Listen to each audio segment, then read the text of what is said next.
펜타곤이 발칵 뒤집혔습니다. 전 북극 전략국장이 미국 생방송에서 폭탄 발언을 했습니다. 미국은 북극에서 이미 졌습니다. 트럼프가 그린란드를 사겠다고 큰 소리쳤지만 미국에는 그 얼음바다를 건널 배가 없었습니다. 쇠빙선 2척, 그것도 50년 된 고철. 러시아는 50척이 넘는데요. 그런데 전 세계 쇠빙선의 98%를 만드는 나라가 있었습니다. 더 충격적인 건 따로 있었습니다. 지금부터 그 충격적인 전말을 공개합니다. 시작하기 전 구독과 좋아요, 그리고 대한민국 화이팅 댓글로 한국을 응원해주세요. 워싱턴 DC 방송국 스튜디오에 긴장감이 감돌았습니다. 저는 대기실 소파에 앉아 손에 들린 물컵을 내려다봤습니다. 수면이 미세하게 흔들리고 있었어요. 제 손이 떨리고 있었던 겁니다. 35년 군 생활 동안 수없이 많은 브리핑을 했지만 오늘은 달랐습니다. 오늘 제가 할 이야기는 미국의 자존심을 완전히 무너뜨릴 내용이었으니까요. 앤더슨 제독님, 5분 후 생방송입니다. 스태프의 목소리에 고개를 들었습니다. 젊은 청년이 클립보드를 들고 서 있었어요. 그의 눈에는 호기심이 가득했습니다. 아마 제가 무슨 이야기를 할지 전혀 모르고 있겠죠. 저는 마이클 앤더슨입니다. 전 미 해군 소장이자 펜타곤 북극 전략국장을 15년간 역임했습니다. 알래스카 기지 사령관도 지냈고 지금은 CSIS 전략국제문제연구소에서 선임연구원으로 일하고 있습니다. 하지만 오늘 이 자리에 선 이유는 제 화려한 경력 때문이 아닙니다. 저는 미국이 듣기 싫어하는 진실을 말하러 왔습니다. 스튜디오로 들어서자 차가운 에어컨 바람이 얼굴을 스쳤습니다. 수십 개의 조명이 천장에서 쏟아지고 있었고 카메라 3대가 저를 향해 렌즈를 들이밀고 있었습니다. 앵커석에는 레이첼 모건이 앉아 있었어요. 국제안보 전문 앵커로 날카로운 질문으로 유명한 사람이죠. 그녀의 눈이 저를 훑었습니다. 마치 오늘 뭘 들고 왔나 하는 표정이었어요. 제독님, 자리에 앉아주세요. 저는 그녀의 맞은편 의자에 앉았습니다. 마이크를 옷깃에 달고 이어피스를 귀에 꽂았습니다. 심장이 쿵쿵 뛰었습니다. 하지만 이건 두려움이 아니었어요. 분노였습니다. 15년 동안 펜타곤 안에서 수없이 경고했지만 아무도 듣지 않았던 말을 드디어 전 국민 앞에서 할 수 있다는 분노 섞인 흥분이었습니다. 10초 전입니다. 빨간 불이 켜졌습니다. 레이첼이 카메라를 향해 입을 열었습니다. 긴급 뉴스로 시작하겠습니다. 트럼프 대통령의 그린란드 매입 발언 이후 미국 내에서 논쟁이 거세지고 있습니다. 과연 미국은 그린란드를 차지할 수 있을까요? 오늘 저희 스튜디오에는 펜타곤 북극 전략국장을 15년간 역임한 마이클 앤더슨 전 제독이 나와 계십니다. 레이첼이 저를 향해 고개를 돌렸습니다. 제독님, 먼저 단도직입적으로 여쭤보겠습니다. 트럼프 대통령의 그린란드 매입 가능하다고 보십니까? 저는 잠시 숨을 고르고 대답했습니다. 가능하냐고요? 레이첼, 매입 이전에 훨씬 근본적인 문제가 있습니다. 근본적인 문제라면요? 저는 카메라를 똑바로 바라봤습니다. 이 순간을 위해 6개월을 준비했습니다. 미국은 북극에서 이미 졌습니다. 스튜디오가 순간 정적에 휩싸였습니다. 레이첼의 눈이 커졌어요. 카메라 뒤에 서 있던 스태프들이 서로 눈빛을 교환하는 게 보였습니다. PD가 손을 들어 계속하세요라는 신호를 보냈습니다. 졌다고요? 제독님, 그게 무슨 말씀이십니까? 미국이 세계 최강의 군사력을 보유하고 있다는 건 누구나 아는 사실인데요. 레이첼의 목소리에 약간의 당혹감이 묻어났습니다. 최강의 군사력이요? 맞습니다. 우리는 핵잠수함을 70척 넘게 보유하고 있고 항공모함은 11척이나 됩니다. 전 세계 어디든 48시간 안에 투사할 수 있는 능력이 있죠. 저는 잠시 말을 끊고 물을 한 모금 마셨습니다. 하지만 레이첼, 북극은 다릅니다. 거기선 항공모함이 소용없어요. 전투기도 의미가 없습니다. 북극에서 가장 중요한 건 단 하나입니다. 뭡니까? 얼음을 깨고 나아갈 수 있는 배입니다.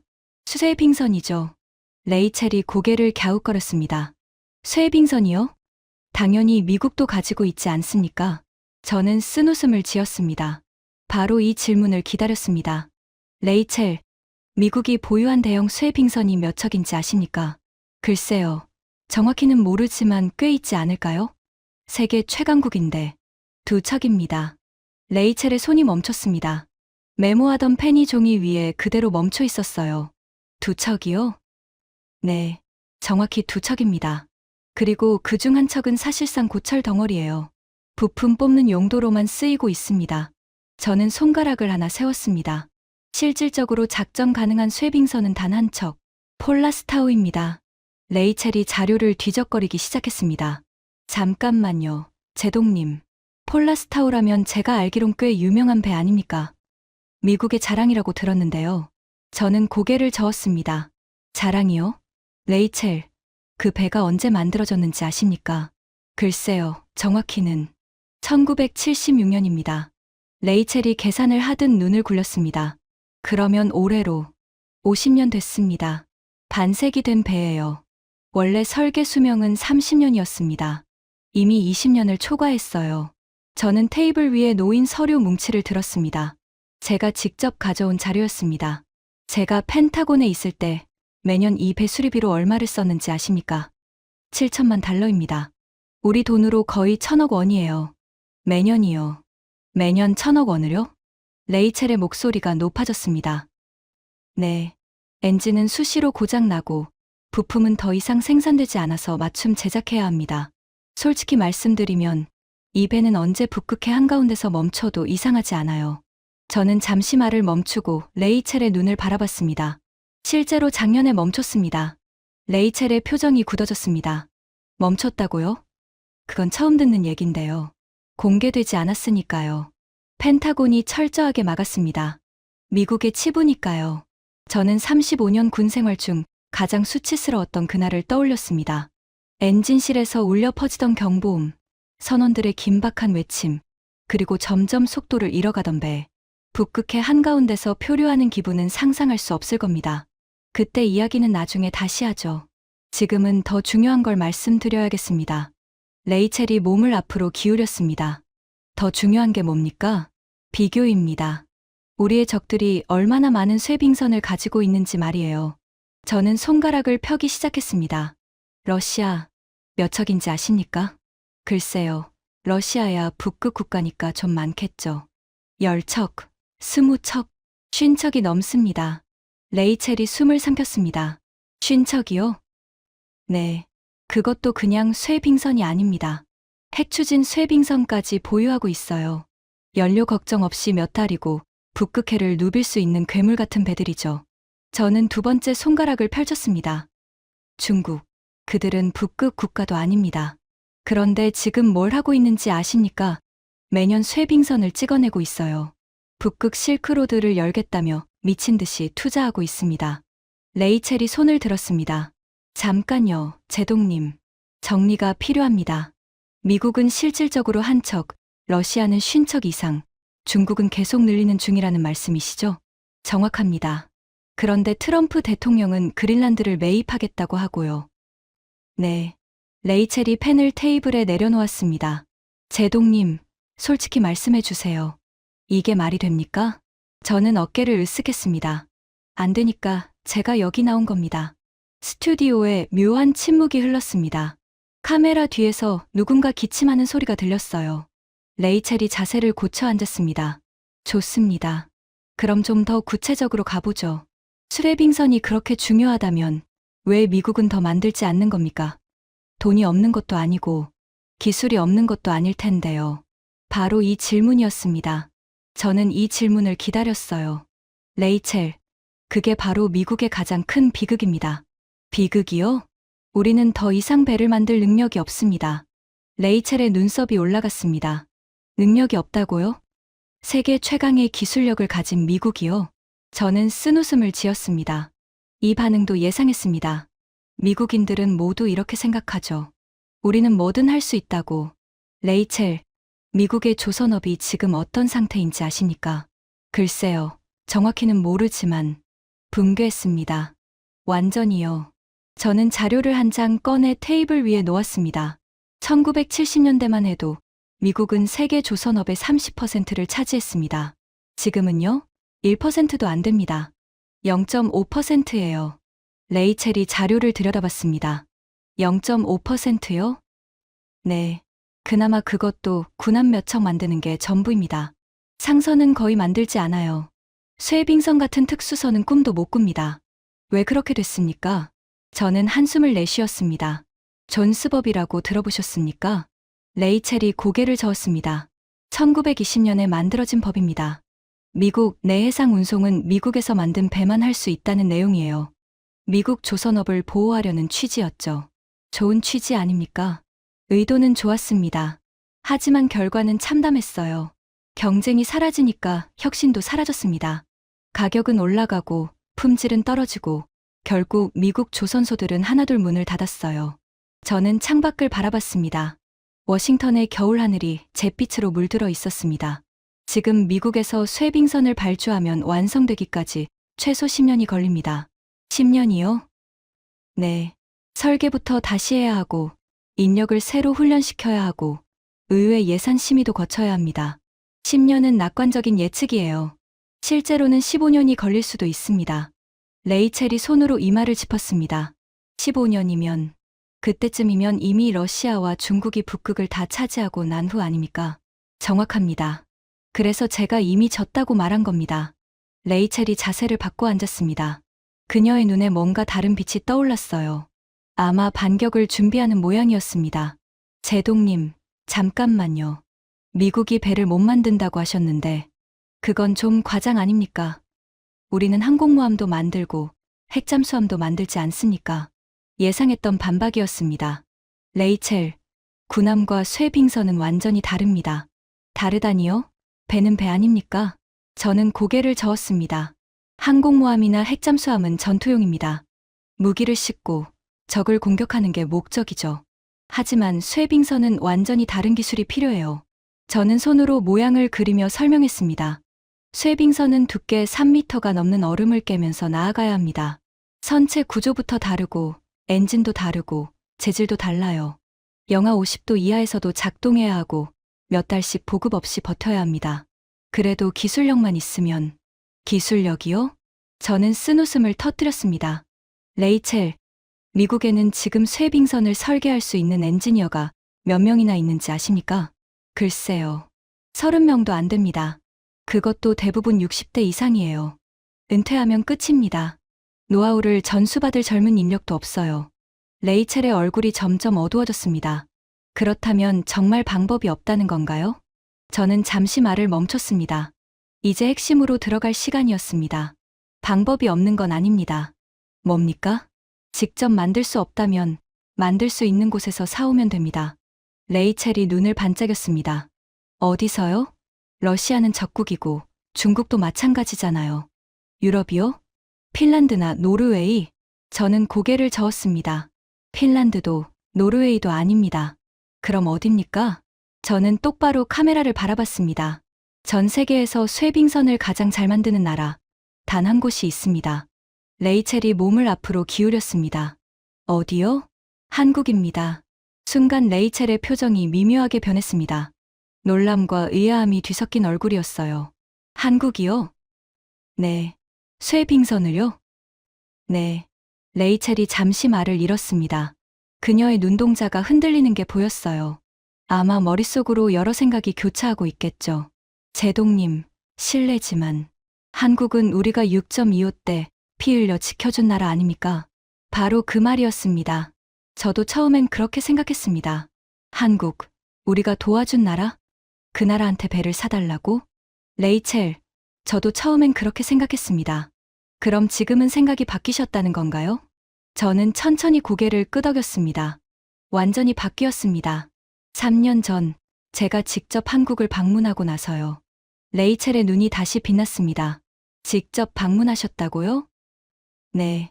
펜타곤 북극전략국장으로서 세계 주요 조선소를 시찰하는 게 제 업무 중 하나였습니다. 일본도 갔고, 중국도 갔고, 핀란드도 갔어요. 그리고 한국도 갔습니다. 저는 그날을 떠올렸습니다. 거제도 조선소에 처음 발을 디뎠을 때의 충격을. 레이첼, 솔직히 말씀드리면 저는 한국을 우습게 봤습니다. 삼성이요? LG요? 좋은 회사죠. 하지만 배는 다르다고 생각했어요. 배는 미국, 일본, 유럽이 최고라고 믿었습니다. 그런데요? 저는 잠시 숨을 고르고 말을 이었습니다. 제가 틀렸습니다. 완전히요. 레이첼이 펜을 들었습니다. 구체적으로 말씀해 주시겠습니까? 레이첼, 숫자로 말씀드리죠. 전 세계 쇠빙 LNG 운반선 시장에서 한국이 차지하는 비율이 얼마인지 아십니까? 글쎄요. 30%, 40%? 저는 고개를 저었습니다. 98%입니다. 레이첼의 손이 멈췄습니다. 98%요? 그게 거의 전부 아닙니까? 맞습니다. 거의 전부예요. 나머지 2%는 중국이 자국용으로 만든 겁니다. 수출 실적은 0이에요. 저는 손가락을 꺾으며 계속했습니다. 일본은요? 시장에서 퇴출됐습니다. 더 이상 만들지 않아요. 유럽도 마찬가지입니다. 이 시장은 사실상 한국의 독점입니다. 레이첼이 자료를 뒤적거렸습니다. 제동님, 이 숫자가 정확한 겁니까? 제가 직접 조사한 겁니다. 펜타곤 공식 보고서에도 나와 있어요. 저는 테이블 위에 서류를 가리켰습니다. 더 충격적인 숫자를 알려드릴까요? 레이첼이 고개를 끄덕였습니다. 노르웨이가 보유한 쇠빙선 8척, 전부 한국산입니다. 전부요? 네. 캐나다 북극 항로를 운항하는 쇠빙선 12척 중 11척도 한국산이에요. 저는 잠시 말을 멈추고 레이첼의 눈을 바라봤습니다. 그리고 가장 충격적인 건요. 뭡니까? 러시아조차 한국 기술에 의존하고 있습니다. 레이첼이 의자에서 몸을 일으켰습니다. 러시아요? 쇠빙선 50척을 가진 러시아가요? 네. 시베리아 야말 반도에서 천연가스를 실어 나르는 쇠빙 LNG선들. 그 배들 대부분이 어디서 만들어졌는지 아십니까? 레이첼이 대답하지 않았습니다. 이미 답을 알고 있는 표정이었어요. 한국입니다. 스튜디오에 무거운 침묵이 내려앉았습니다. 레이첼이 천천히 입을 열었습니다. 제동님, 그러면 결론이 뭡니까? 미국이 그린란드를 매입하려면 저는 그녀의 말을 끊었습니다. 한국에 가야 합니다. 한국에요? 네.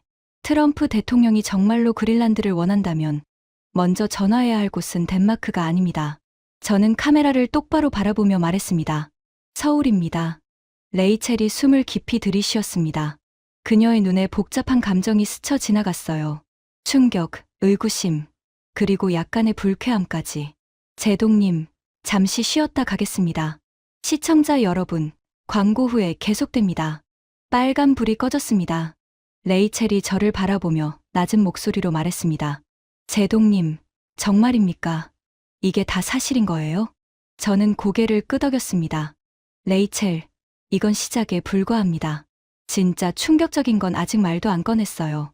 레이첼의 얼굴이 창백해졌습니다. 더 있다고요? 저는 대답 대신 미소만 지었습니다. 광고가 끝나면 미국인들이 정말로 듣기 싫어하는 이야기가 시작될 테니까요. 빨간 불이 다시 켜졌습니다. 레이첼이 카메라를 향해 입을 열었습니다. 시청자 여러분, 광고 전에 앤더슨 전 제독께서 충격적인 발언을 하셨습니다. 미국의 쇠빙선이 실질적으로 단 한 척뿐이며 전 세계 쇠빙선 시장의 98%를 한국이 독점하고 있다는 내용이었는데요. 레이첼이 저를 향해 고개를 돌렸습니다. 그녀의 눈에는 아직 의구심이 가득했어요. 제동님, 광고 시간에 저희 팩트체크팀이 확인해 봤습니다. 저는 고개를 끄덕였습니다. 결과가 어떻던가요? 레이첼이 자료를 들었습니다. 그녀의 손이 미세하게 떨리는 게 보였어요. 사실이었습니다. 정확히 말씀드리면 쇠빙 LNG, 운반선 시장에서 한국의 점유율은 96%에서 98% 사이로 추정됩니다. 저는 쓴웃음을 지었습니다. 제가 과장한 게 아니란 걸 아셨군요. 레이첼이 자료를 내려놓았습니다. 솔직히 충격입니다. 하지만 제동님, 아직 납득이 안 되는 부분이 있어요. 말씀하세요. 한국이요. 한국이라는 나라가요. 레이첼이 손을 내저었습니다. 제동님도 아시잖아요. 한국은 6.25때 우리가 피 흘려 지켜준 나라입니다. 5만 명이 넘는 미군이 목숨을 잃었어요. 그때 한국은 폐허였잖아요. 그 나라가 70년 만에 우리를 앞섰다고요? 바로 그 말이었습니다. 미국인들이 가장 받아들이기 힘든 진실. 저는 잠시 침묵했습니다. 이 말을 어떻게 해야 할지 고민했어요. 35년 군 생활 동안 저도 같은 생각을 했으니까요. 레이첼, 저도 똑같이 생각했습니다. 네, 한국, 우리가 도와준 나라? 그 나라한테 배를 사야 한다고, 말도 안 된다고 생각했어요. 저는 물컵을 들어 한 모금 마셨습니다. 하지만 숫자는 거짓말을 하지 않습니다. 저는 테이블 위에 서류를 펼쳤습니다. 자, 구체적으로 보여드리죠. 2024년 기준으로 전 세계에서 발주된 쇠빙 LNG 운반선이 몇 척인지 아십니까? 글쎄요. 47척입니다. 저는 손가락으로 숫자를 가리켰습니다. 그중 한국에서 건조된 게 몇 척인지 아십니까? 레이첼이 계산하듯 눈을 굴렸습니다. 98%라고 하셨으니까 46척, 45척입니다. 나머지 2척은 중국이 자국용으로 만든 거예요. 수출 실적은 0입니다. 저는 손가락을 꺾었습니다. 일본은요? 한 척도 없습니다. 이 시장에서 완전히 퇴출됐어요. 유럽도 마찬가지입니다. 핀란드가 예전에 몇 척 만들었지만 지금은 한국 기업과 합작하지 않으면 수주 자체가 불가능합니다. 레이첼의 표정이 점점 굳어졌습니다. 그러니까 사실상 한국 독점이라는 거군요. 독점이 아닙니다. 압도입니다. 저는 다음 자료를 꺼냈습니다. HD현대, 삼성중공업, 하나오션. 이 세 회사가 전 세계 쇠빙선 시장을 지배하고 있어요. 미국의 로키드 마틴, 제너럴 다이내믹스가 군함 시장을 지배하는 것처럼요. 아니, 그보다 더합니다. 군함 시장은 최소한 경쟁자라도 있어요. 쇠빙선 시장은 한국 빼면 아무도 없습니다. 레이첼이 손을 들었습니다. 잠깐요, 제동님. 그렇다면 왜 이렇게 됐습니까? 한국이 특별히 뛰어난 기술을 가진 건가요? 저는 고개를 끄덕였습니다. 기술도 기술이지만 더 중요한 건 속도와 가격입니다. 속도와 가격이요? 네. 같은 배를 만드는데 미국은 10년, 일본은 5년, 한국은 2년 반이면 됩니다. 가격은요? 미국이 10억 달러 부르면 한국은 6억 달러에 더 좋은 배를 만들어줍니다. 레이첼이 한숨을 내쉬었습니다. 경쟁이 안 되는 거군요. 안 됩니다. 완전히 다른 리그예요. 저는 창밖을 바라봤습니다. 워싱턴의 겨울 햇살이 약하게 스튜디오 안으로 들어오고 있었습니다. 레이첼, 3년 전 제가 직접 한국을 방문했을 때 느낀 걸 말씀드릴까요? 레이첼이 몸을 앞으로 기울였습니다. 꼭 듣고 싶습니다. 거제도라는 섬에 갔어요. 한국 남쪽 끝에 있는 작은 섬인데 거기에 세계 최대 조선소가 있습니다. 저는 그날을 떠올렸습니다. 헬기에서 내려다본 조선소의 규모에 숨이 멎을 뻔했던 기억이. 처음 그 조선소를 봤을 때 저는 말문이 막혔습니다. 미국의 어떤 조선소보다 컸어요. 아니, 비교 자체가 불가능했습니다. 얼마나 컸습니까? 축구장 600개 크기입니다. 동시에 대형 선박 10척 이상을 건조할 수 있어요. 크레인 높이가 100m가 넘고 직원이 3만 명입니다. 레이첼이 숨을 삼켰습니다. 그리고 가장 충격적이었던 건요. 뭡니까? 그 거대한 조선소가 시계처럼 정확하게 돌아가고 있었다는 겁니다. 24시간, 365일. 멈추지 않아요. 제가 방문한 게 새벽 2시였는데 수천 명의 노동자들이 용접하고 조립하고 도색하고 있었습니다. 저는 고개를 저었습니다. 미국에서는 상상도 못할 광경이었어요. 우리 조선소는 저녁 6시면 불 꺼집니다. 주말엔 텅 비어 있고요. 한국은 달랐습니다. 마치 거대한 생명체가 숨 쉬는 것 같았어요. 레이첼이 펜을 내려놓았습니다.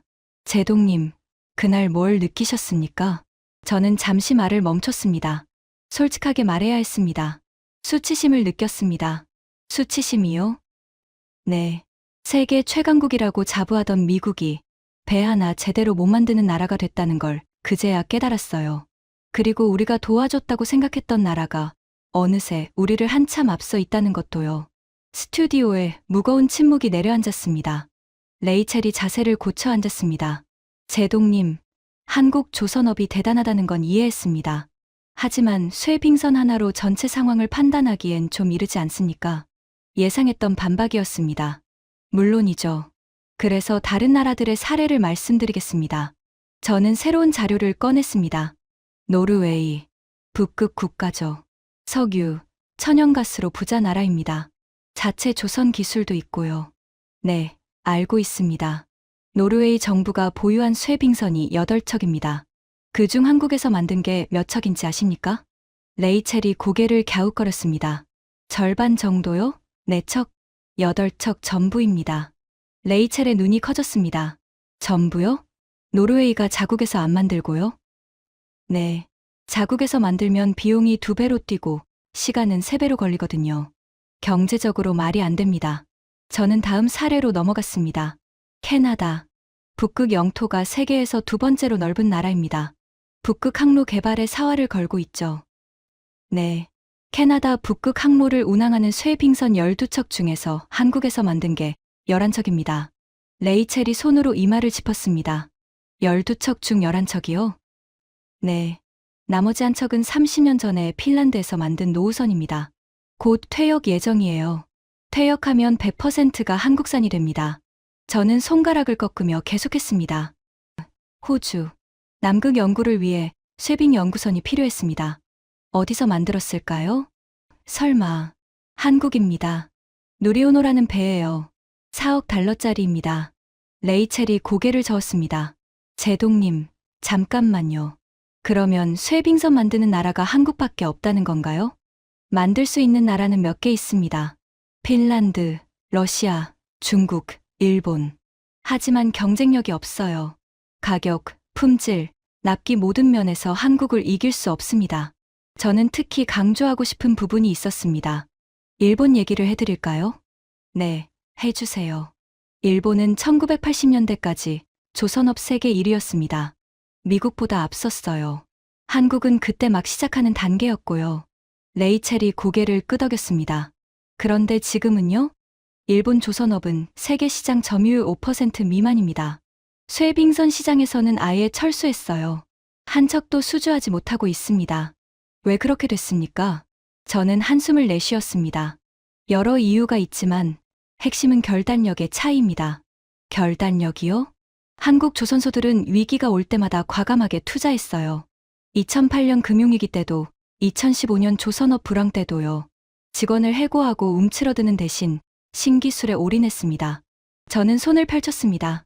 LNG선, 쇠빙선, 암모니아 추진선. 미래 먹거리가 될 분야에 수조 원을 쏟아부었어요. 일본은요? 기존 방식을 고수했습니다. 변화를 두려워했죠. 결과는 보시는 대로입니다. 레이첼이 메모를 하다가 펜을 멈췄습니다. 제동님, 한 가지 더 여쭤봐도 될까요? 물론이죠. 러시아요. 아까 러시아가 쇠빙선을 50척 넘게 보유하고 있다고 하셨잖아요. 그런 러시아도 한국 기술에 의존한다는 게 사실입니까? 바로 이 질문을 기다렸습니다. 레이첼, 시베리아 야말 반도라고 들어보셨습니까? 이름은 들어봤습니다. 천연가스가 많이 나는 곳 아닌가요? 맞습니다. 세계 최대 천연가스 매장지 중 하나예요. 러시아가 그곳에서 가스를 캐서 유럽과 아시아에 수출합니다. 저는 지도를 꺼내 테이블 위에 펼쳤습니다. 문제는 이 가스를 어떻게 운반하느냐입니다. 야말 반도 주변 바다는 1년 중 9개월이 얼어 있어요. 일반 배로는 갈 수 없습니다. 그래서 쇠빙선이 필요한 거군요. 정확합니다. 그런데 아무 쇠빙선이나 되는 게 아니에요. 영하 52도의 극한 환경에서 LNG를 싣고 2m 두께의 얼음을 깨면서 항해할 수 있는 특수선이 필요합니다. 저는 레이첼의 눈을 똑바로 바라봤습니다. 이런 배를 만들 수 있는 나라가 전 세계에 딱 하나 있습니다. 레이첼이 한숨을 내쉬었습니다.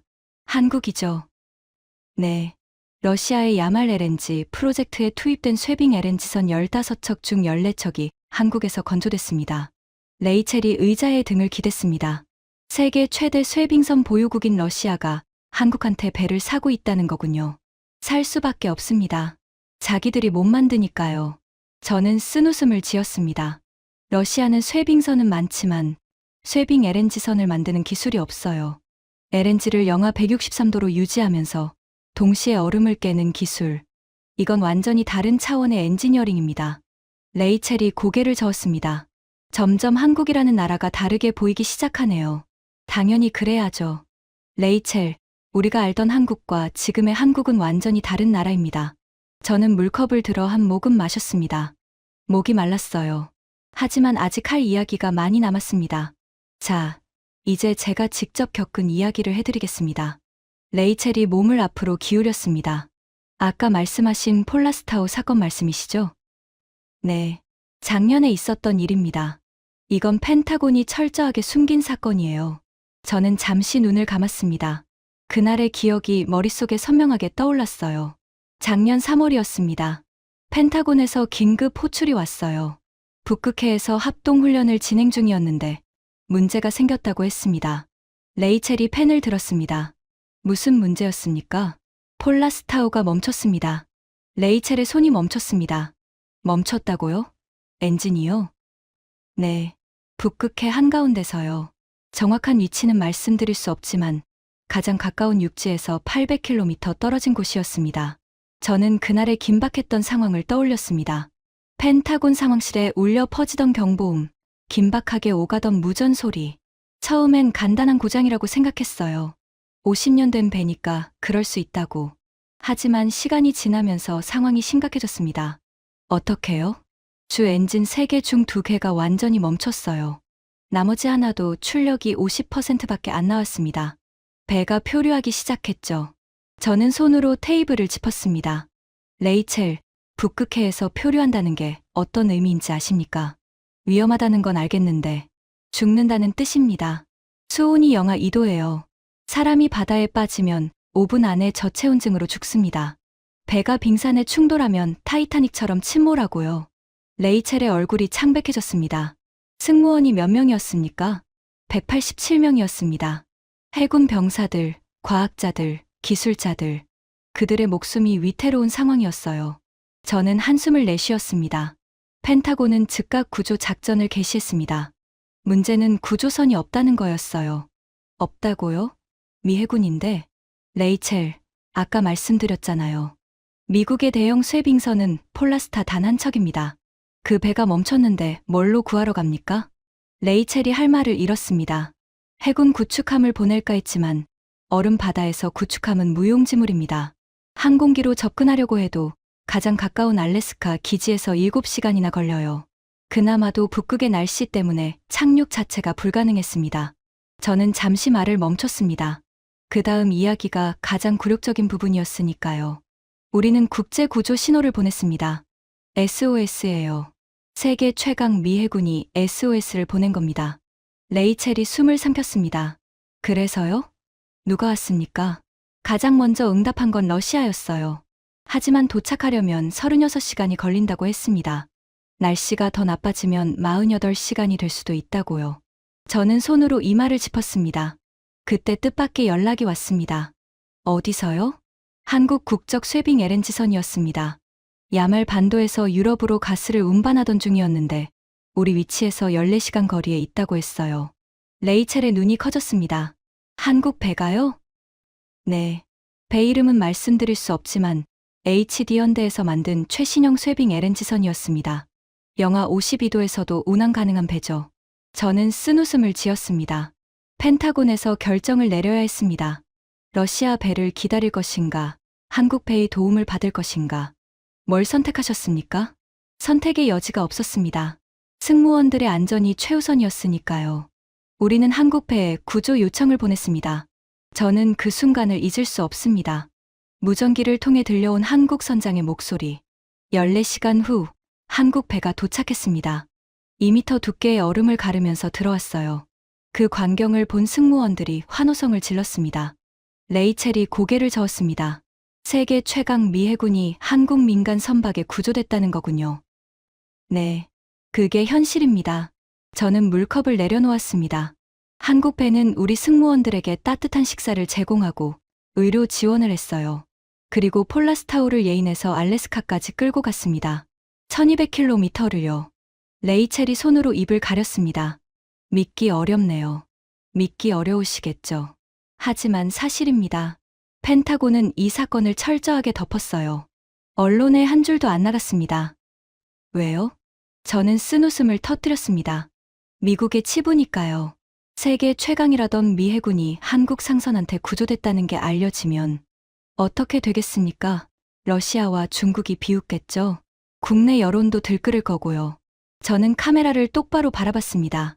하지만 저는 이 사실을 숨기면 안 된다고 생각합니다. 미국 국민들은 진실을 알 권리가 있어요. 우리가 얼마나 위험한 상황에 처해 있는지를요. 레이첼이 천천히 고개를 끄덕였습니다. 제동님, 그 사건 이후로 펜타곤에서 뭔가 달라진 게 있습니까? 달라지긴 했죠. 하지만 근본적인 해결책은 없습니다. 쇠빙선을 새로 만들려면 10년이 걸리니까요. 그 10년 동안 우리는 계속 이런 굴욕을 겪어야 합니다. 저는 한숨을 내쉬었습니다. 그리고 이건 시작에 불과해요. 쇠빙선만 문제가 아닙니다.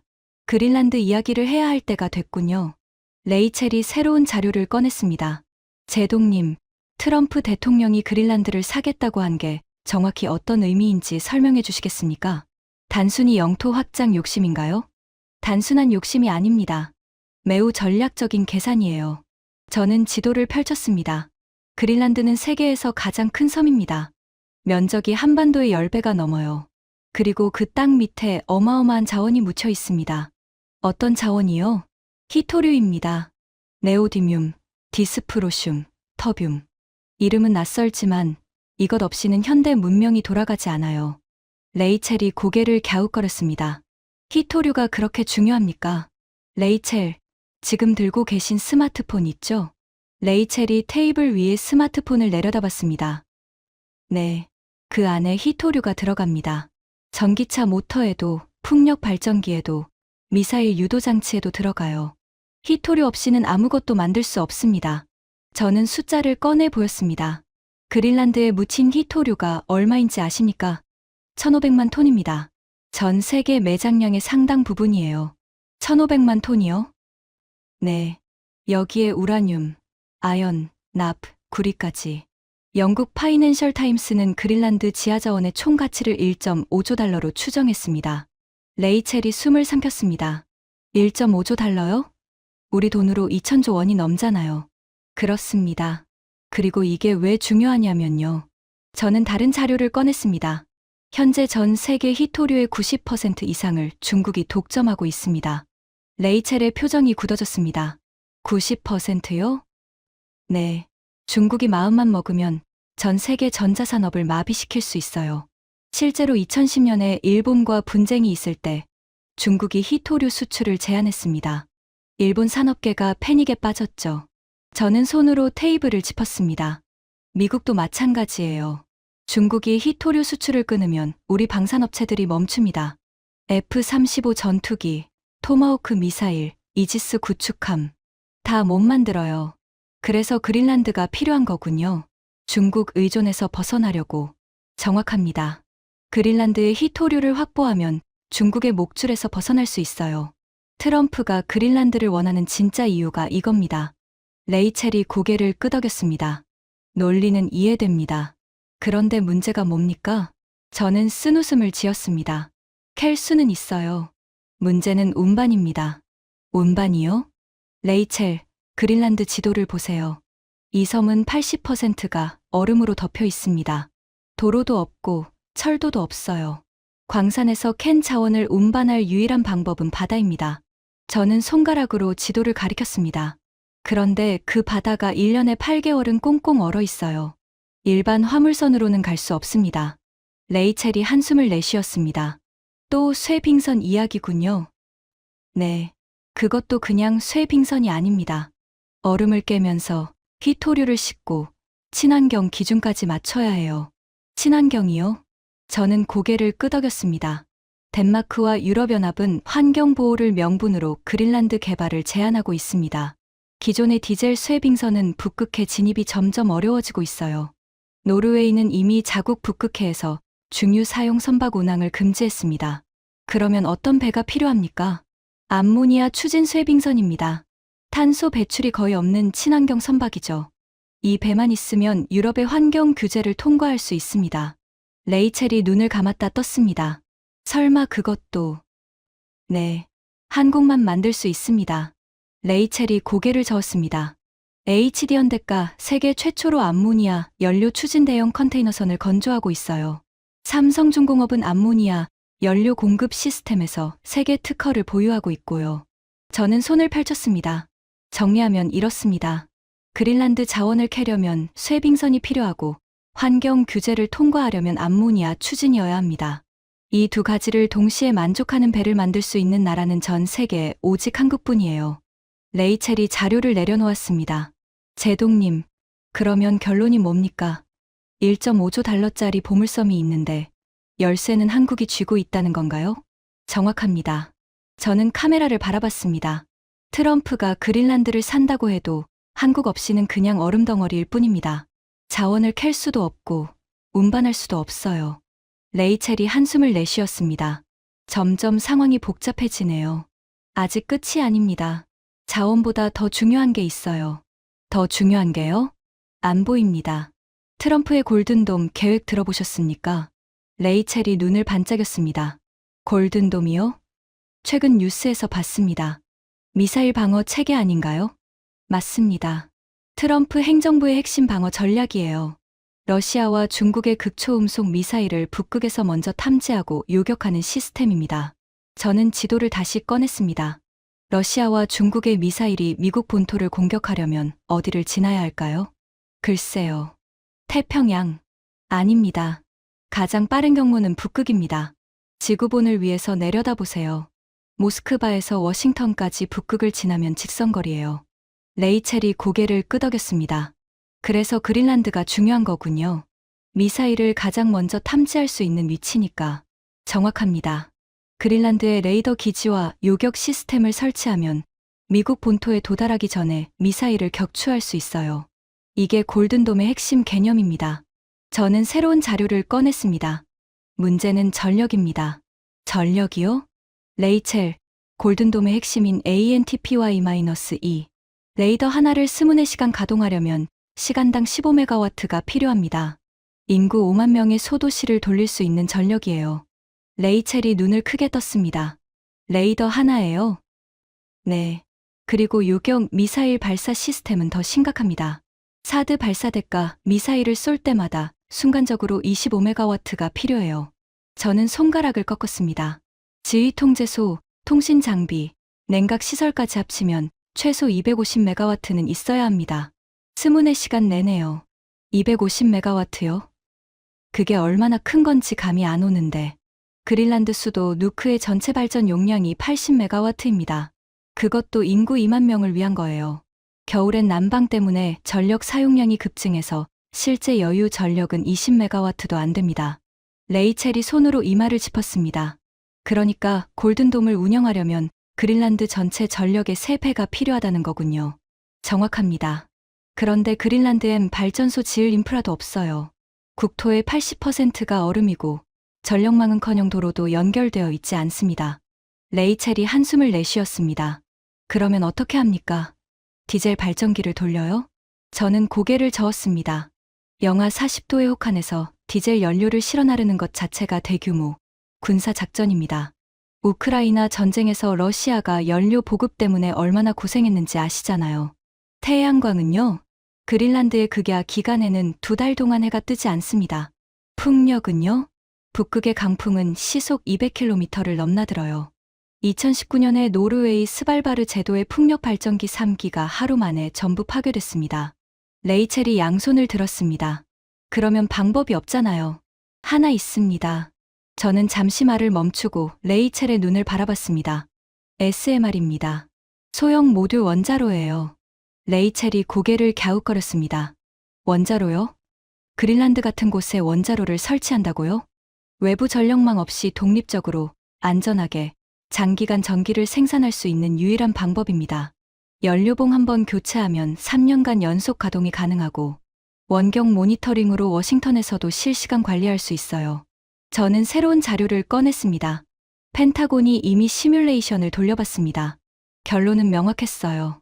골든돔을 운영하려면 SMR이 반드시 필요합니다. 레이첼이 메모를 하다가 펜을 멈췄습니다. 제동님, 설마 이것도. 저는 쓴웃음을 지었습니다. 네. 레이첼이 생각하시는 그 나라입니다. 한국이요? SMR을 제때 시공할 수 있는 나라가 어딘지 아십니까? 레이첼이 대답하지 않았습니다. 미국의 웨스팅하우스가 조지아주 보글 원전 2기를 건설하는데 14년이 걸렸습니다. 원래 계획은 4년이었어요. 예산도 140억 달러에서 340억 달러로 2.4배 뛰었습니다. 저는 손가락을 꺾었습니다. 프랑스의 플라망빌 원전은 2007년 착공해서 완공까지 19년 걸렸습니다. 러시아는 제재 때문에 불가능하고 중국은 기술 유출 우려로 절대 협력할 수 없어요. 그러면 한국은요? 저는 미소를 지었습니다. UAE 바라카 원전. 들어보셨습니까? 이름은 들어봤습니다. 한국 수력 원자력이 아랍에미리트 사막 한복판에 원전 내 길을 지은 프로젝트입니다. 기온이 50도를 넘나드는 극한 환경이었어요. 저는 손가락으로 숫자를 가리켰습니다. 결과가 어땠는지 아십니까? 약속된 일정보다 14개월 앞당겨 완공했습니다. 건설 비용 200억 달러도 한 푼 오버하지 않고 딱 맞췄어요. 레이첼의 눈이 커졌습니다. 14개월이나 앞당겼다고요? 네. UAE 정부가 얼마나 만족했는지 추가로 원전 내기를 더 발주했습니다. 전 세계 원전 산업에서 이런 사례는 없었어요. 저는 한 발 더 나갔습니다. 더 중요한 건 한국이 현재 개발 중인 SMR 기술입니다. 한국원자력연구원의 SMART 원자로는 이미 사우디아라비아와 수출 계약을 체결했어요. 100메가와트급으로 골든돔 운영에 딱 맞는 용량이죠. 레이첼이 펜을 내려놓았습니다. 제동님, 정리해 보겠습니다. 네. 그린란드에서 자원을 캐려면 쇠빙선이 필요한데 한국만 만들 수 있다. 맞습니다. 골든돔을 운영하려면 SMR이 필요한데 제때 지을 수 있는 나라는 한국뿐이다.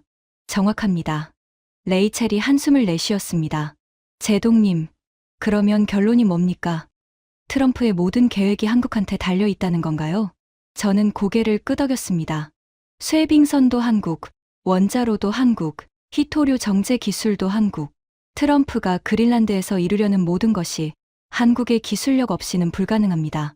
저는 카메라를 똑바로 바라봤습니다. 골든돔의 버튼은 미국이 누릅니다. 하지만 그 버튼을 켜는 전기는 한국이 만들어요. 자원을 실어나르는 배도 한국이 만들고요. 레이첼이 의자에 등을 기댔습니다. 제동님, 솔직히 좀 충격입니다. 미국이 이 정도로 한국에 의존하고 있는 줄 몰랐어요. 저는 쓴웃음을 지었습니다. 레이첼, 아직 이야기가 안 끝났습니다. 더 있다고요? 중국 이야기를 해야죠. 중국이 지금 왜 한국에 손을 내밀고 있는지 아십니까? 레이첼의 눈이 번뜩였습니다. 중국이요? 저는 고개를 끄덕였습니다. 중국이 진짜 두려워하는 게 뭔지 알려드리겠습니다. 그건 미국의 항공모함이 아닙니다. 그러면 뭡니까? 저는 잠시 말을 멈추고 효과를 극대화했습니다. 한국의 거제도 조선소입니다. 스튜디오에 묘한 긴장감이 감돌았습니다. 레이첼이 몸을 앞으로 기울였습니다. 광고 후에 계속하시죠. 시청자 여러분, 잠시 후 더 충격적인 이야기가 이어집니다. 빨간 불이 꺼졌습니다. 레이첼이 저를 바라보며 낮은 목소리로 물었습니다. 제동님, 진심으로 여쭤볼게요. 이 이야기가 방송되면 어떻게 될까요? 저는 어깨를 으쓱했습니다. 펜타곤이 화를 내겠죠. 하지만 미국 국민들은 진실을 알아야 합니다. 우리가 어떤 상황에 처해 있는지, 그리고 누가 우리의 진정한 파트너인지를요. 레이첼이 천천히 고개를 끄덕였습니다. 파트 3에서 뵙겠습니다. 빨간 불이 다시 켜졌습니다. 레이첼이 카메라를 향해 입을 열었습니다. 시청자 여러분, 앤더슨 전 제독의 충격적인 발언이 계속되고 있습니다. 광고 전에 중국이 한국의 거제도 조선소를 두려워한다고 하셨는데요. 정확히 무슨 의미입니까? 저는 물컵을 내려놓고 자세를 고쳐 앉았습니다. 레이첼, 중국이 미국을 견제하기 위해 가장 신경 쓰는 게 뭐라고 생각하십니까? 글쎄요. 미국의 항공모함, 태평양 함대? 저는 고개를 저었습니다. 아닙니다. 물론 그것도 신경 쓰겠죠. 하지만 중국 국방부가 가장 예민하게 모니터링하는 건 따로 있습니다. 뭡니까? 한국 조선소의 수주 현황입니다. 레이첼이 눈을 깜빡였습니다. 수주 현황이요? 배 만드는 계약을요? 네. 중국은 HD현대, 삼성중공업, 하나오션이 어떤 배를 몇 척 수주했는지 실시간으로 추적하고 있어요. 저는 새로운 자료를 꺼냈습니다. 왜 그런지 아십니까? 이유는 간단합니다. 한국 조선소가 미국 해군의 배를 만들기 시작하면 게임이 끝나거든요. 레이첼의 표정이 굳어졌습니다. 미국 해군 배를요? 군함 말씀이십니까? 군함만이 아닙니다. 보급선, 상륙함, 수송선, 미 해군이 필요로 하는 모든 종류의 배를요. 저는 손가락을 꺾었습니다. 레이첼, 현재 미국이 보유한 해군 함정이 약 290척입니다. 중국은요? 370척이 넘어요. 숫자로만 보면 이미 중국이 앞섰습니다. 그건 저도 뉴스에서 봤습니다. 하지만 미국은 아직 여유가 있었어요. 왜냐면 우리 배가 더 크고, 더 강력하고 기술적으로 앞서 있으니까요. 문제는, 저는 잠시 말을 멈췄습니다. 우리는 배를 만드는 속도가 너무 느립니다. 레이첼이 고개를 끄덕였습니다. 아까 10년 걸린다고 하셨죠? 네. 미국이 구축함 한 척 만드는 동안 중국은 세 척을 만들어요.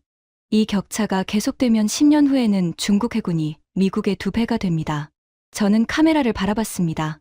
그런데 만약 한국이 미국 해군의 배를 대신 만들어준다면 어떻게 될까요? 레이첼이 숨을 삼켰습니다. 상황이 완전히 달라지겠네요. 완전히 달라집니다. 한국 조선소의 생산 능력은 중국을 압도해요. 한국이 미국 편에 서서 배를 만들기 시작하면 중국의 수적 우위는 순식간에 무의미해집니다. 저는 손을 펼쳤습니다. 중국이 진짜 두려워하는 건 이겁니다. 미국의 항공모함이 아니라 한국 조선소가 미국을 위해 풀가동하는 시나리오요. 레이첼이 고개를 저었습니다. 그래서 중국이 한국에 손을 내밀고 있다는 건가요? 정확합니다. 저는 새로운 자료를 꺼냈습니다.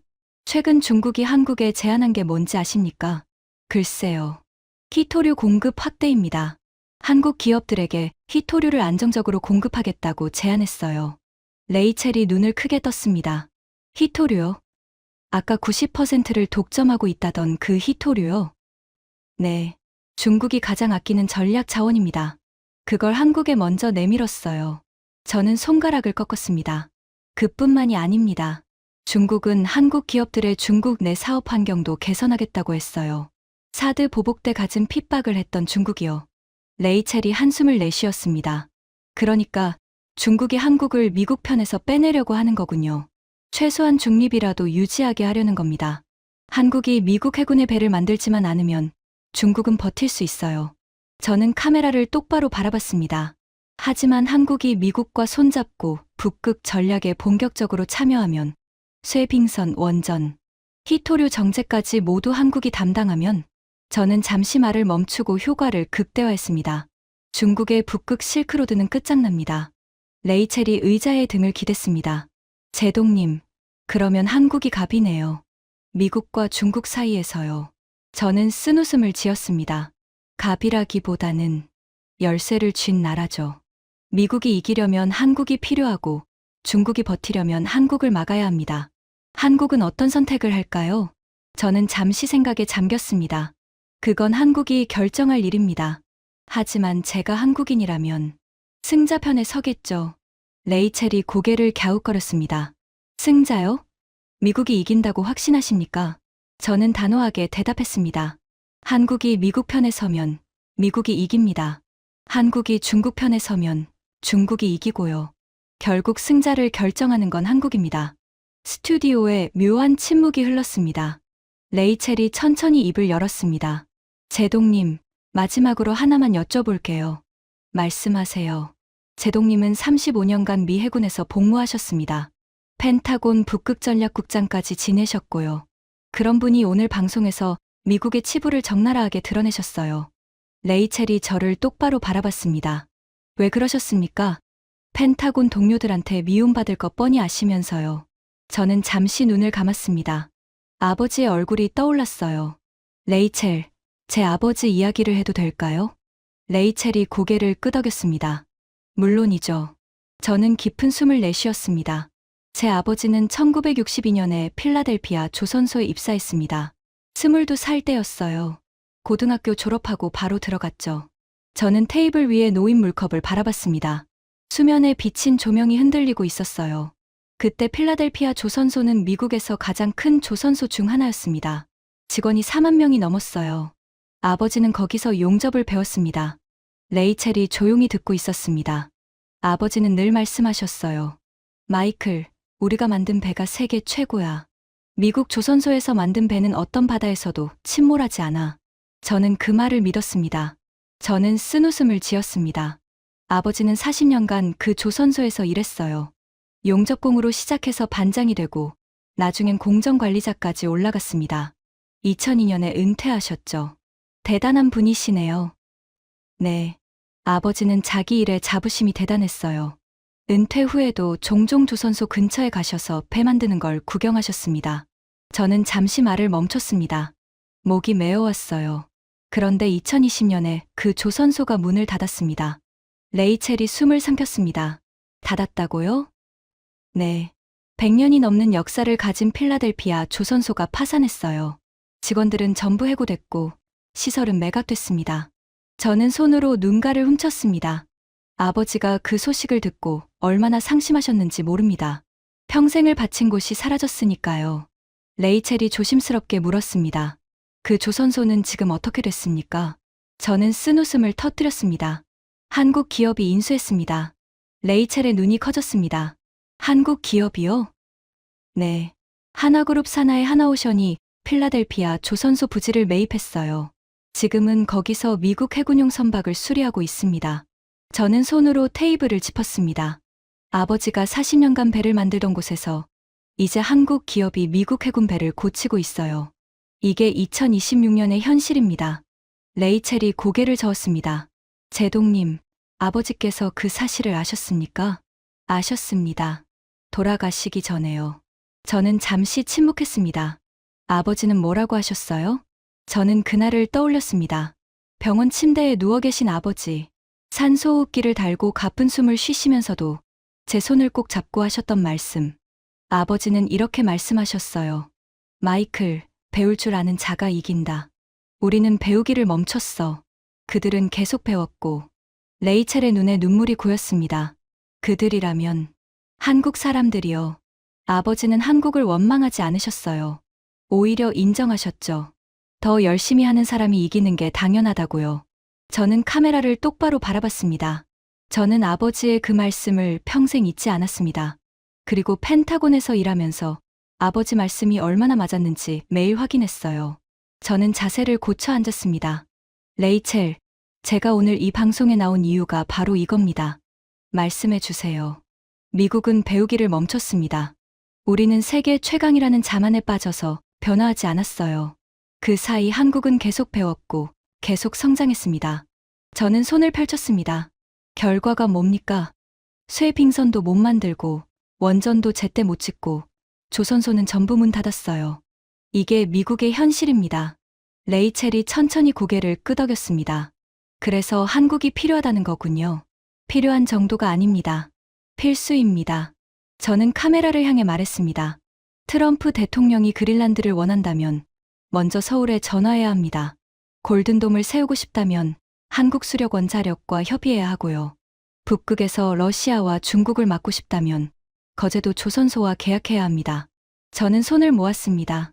이게 21세기의 새로운 현실이에요. 강대국의 정의가 바뀌었습니다. 레이첼이 물었습니다. 어떻게 바뀌었습니까? 저는 또박또박 말했습니다. 혼자 다 하는 나라가 강대국이 아닙니다. 최고의 파트너를 가진 나라가 강대국이에요. 저는 잠시 말을 멈추고 숨을 고르고 말을 이었습니다. 미국의 북극 전략, 그린란드 매입, 골든돔, 중국 견제. 모든 버튼은 미국이 누릅니다. 하지만 그 버튼을 켜는 전기는 한국이 만들어요. 저는 손가락을 꺾었습니다. 배도 한국이 만들고, 원자로도 한국이 짓고, 휘토류도 한국이 정제합니다. 미국이 설계하고, 한국이 실행한다. 이것이 2026년의 새로운 세계 질서입니다. 레이첼이 깊은 숨을 내쉬었습니다. 제동님, 마지막으로 미국 시청자들에게 한 말씀 해주시겠습니까? 저는 카메라를 똑바로 바라봤습니다. 미국 국민 여러분, 우리는 아직 세계 최강입니다. 하지만 혼자서는 아무것도 할 수 없는 시대가 됐어요. 저는 손을 펼쳤습니다. 한국은 우리의 동맹입니다. 6.25 때 우리가 그들을 도왔고 70년이 지난 지금 그들이 우리를 돕고 있어요. 이건 굴욕이 아닙니다. 진정한 동맹의 모습입니다. 저는 미소를 지었습니다. 저는 미국을 사랑합니다. 35년간 이 나라를 위해 복무했어요. 하지만 사랑한다고 해서 문제를 덮어선 안 됩니다. 우리의 약점을 인정하고 파트너의 강점을 인정해야 해요. 저는 마지막으로 말했습니다. 그린란드의 열쇠는 백악관에 있지 않습니다. 거제도에 있어요. 미국의 미래는 한국과 함께할 때만 밝습니다. 레이첼이 천천히 고개를 끄덕였습니다. 앤더슨 전 제동님, 오늘 정말 충격적인 말씀 많이 해주셨습니다. 감사합니다. 저야말로 감사합니다. 진실을 말할 기회를 주셔서요. 빨간 불이 꺼졌습니다. 레이첼이 이어피스를 빼며 말했습니다. 제동님, 이 방송 나가면 난리 나겠네요. 저는 어깨를 으쓱했습니다. 알고 있습니다. 하지만 누군가는 말해야죠. 저는 자리에서 일어나며 창밖을 바라봤습니다. 워싱턴의 하늘에 노을이 지고 있었어요. 아버지의 목소리가 귓가에 맴돌았습니다. 배울 줄 아는 자가 이긴다. 저는 조용히 중얼거렸습니다. 아버지, 저도 이제야 배웠습니다. 지금까지 펜타곤 전 북극 전략국장이 밝힌 충격적인 이야기였습니다. 미국이 설계하고 한국이 실행한다. 이것이 2026년의 새로운 세계 질서입니다. 대한민국의 기술력이 세계를 움직이고 있습니다. 이 이야기가 의미 있었다면 주변에 널리 공유해 주세요. 구독과 좋아요도 부탁드립니다. 지금까지 터칭 스토리였습니다. 감사합니다.